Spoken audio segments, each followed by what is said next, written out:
Bonjour et bienvenue dans la Bible en audio. Aujourd'hui, nous allons continuer nos lectures dans le livre de la Genèse, au chapitre 9, Bible de Jésus-Christ. Et Dieu dit, et Dieu bénit Noé et ses fils et leur dit, soyez féconds, multipliez et remplissez la terre. Et toutes les bêtes de la terre, tous les oiseaux des cieux, avec tout ce qui se meut sur la terre, et tous les poissons de la mer vous craignent et vous redoutent. Ils sont mis entre vos mains. Tout ce qui se meut et qui a vie sera votre nourriture. Je vous donne tout cela comme l'herbe verte. Toutefois, vous ne mangerez point de chair avec son âme, c'est-à-dire son sang. Et certes, je redemanderai votre sang, le sang de vos âmes, je le redemanderai à tout animal, et je redemanderai l'âme de l'homme de la main de l'homme, de la main de son frère. Celui qui aura versé le sang de l'homme par l'homme, son sang sera versé. Car Dieu a fait l'homme à son image. Vous donc, soyez féconds et multipliez, répandez-vous sur la terre et multipliez sur elle. Dieu parla aussi à Noé et à ses fils qui étaient avec lui en disant, et quant à moi, voici j'établis mon alliance avec vous et avec votre postérité après vous, avec tous les êtres vivants qui sont avec vous, tant les oiseaux que le bétail et tous les animaux de la terre qui sont avec vous, tous ceux qui sont sortis de l'arche jusqu'à tous les animaux de la terre. J'établis mon alliance avec vous. Aucune chair ne sera plus exterminée par les eaux du déluge. Il n'y aura plus de déluge pour détruire la terre.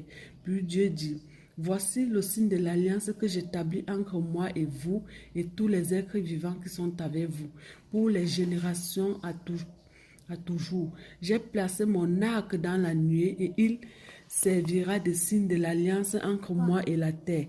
Et quand il arrivera que j'aurai couvert la terre de nuée, l'arc paraîtra dans la nuée, et je me souviendrai de mon alliance entre moi et vous, et tous les êtres vivants de toute chair, et les oiseaux ne deviendront plus un déluge pour détruire toute chair. L'arc donc sera dans la nuée, et je le regarderai, et je me souviendrai de l'alliance perpétuelle entre Dieu et tous les êtres vivants de toute chair qui est sur la terre. Dieu donc dit à Noé, c'est là le signe de l'alliance que j'ai établi entre moi et toute chair qui est sur la terre. Et les fils de Noé qui sortirent de l'arche étaient Sem, Cam et Japheth. Cam fut le père de Canaan. Ce sont là les trois fils de Noé, et c'est leur postérité qui peuplera toute la terre. Et Noé, laboureur de la terre, commença à planter de la vigne. Et il but du vin, s'enivra et se découvrit au milieu de sa tente. Et quand père de Canaan vit la nudité de son père, et il rapporta dehors à ses deux frères. Alors Sem et Japheth prirent un manteau qu'ils mirent sur leurs deux épaules, et marchant à reculant, et couvrirent la nudité de leur père, et leur visage était tourné en arrière, de sorte qu'ils ne vinrent point la nudité de leur père. Et quand Noé se réveilla de son vin, il apprit ce qui lui avait été fait par son fils cadet.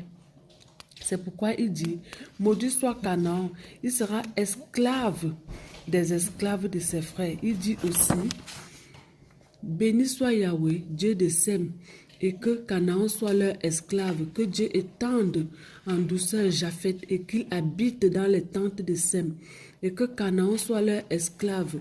Et Noé vécut après le déluge 350 ans. Tout le temps donc que Noé vécut fut de 950 ans, puis il mourut. Genèse chapitre 10. Voici la postérité des fils de Noé, Sem, Cam et Japheth. Et il leur naquit des fils après le déluge. Les fils de Japheth furent Gomer, Magot, Madaan, Javan, Tubal, Mershek et Tiran. Et les fils de Gomer, Akshep, Riphan, Togamar. Les fils de Javan, Elisha, Tarsi, Kittim, Dodanim. De ceux-là furent divisés les îles des nations selon leur terre, chacun selon sa langue, selon leur famille entre leurs nations. Et les fils de Cam furent Cush, Mishra, Pout et Canaan. Et les fils de Cush, Saba, Avila, Sapta, Raema, Sapteka. Les fils de Raema, Seba et Dedan. Couche engendra aussi Nimrod, c'est lui qui commença à être puissant sur la terre. Il fut un puissant chasseur devant Yahweh. C'est pourquoi l'on a dit, comme Nimrod, le puissant chasseur devant Yahweh, et le commencement de son règne fut Babel, Érec, Akam et Calné, au pays des Sinéas. De ce pays-là sortit Assur, et il bâtit Ninive et les rues de la ville, Rehoboth, et Kalash et Remsen entre Ninive et Kalash qui est une grande ville. Mishra engendra les Ludines, les Ananim, les Léamines, les Nuptim, les Patkousim, les Kalsushim, d'où sont sortis les Philistins et les Captorim. Et Canaan engendra Sidon, son premier-né et Heth, et les Jébusiens, les Amoréens, les Gisaniens, les Éviens, les Akiens, les Siniens, les Avadiens, les Sémariens, les Amathiens. Ensuite, les familles de Canaan se sont dispersées et les limites de Canaan furent depuis Sidon, quand on vient vers Guéran, jusqu'à Gaza en allant vers Sodome et Gomorrhe, Amnan et Sebois jusqu'à Lécha. Ce sont là les fils de Sam, selon leur famille et leur langue, selon leur pays et leur nation. Et il naquit aussi des fils à Sem, père de tous les fils d'Héber, et frère aîné de Japhet. Et les fils de Sem furent Elam, Assur, Abshan, Lu et Aram.